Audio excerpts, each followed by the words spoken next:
ต่อปั่นไปเรื่อยๆปั่นไปเรื่อยๆไปทางไหนปั่นอ้อมแถวนี้เลย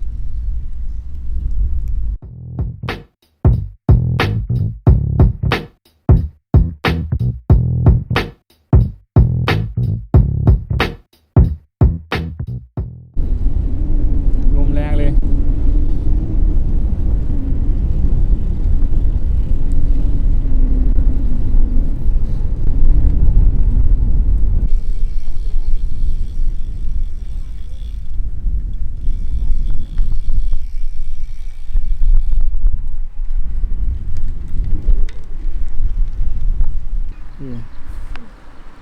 เดี๋ยวเปลี่ยนเอากล้องอีกตัวหนึ่งตัวนี้แบตจะหมดแล้วไงยัง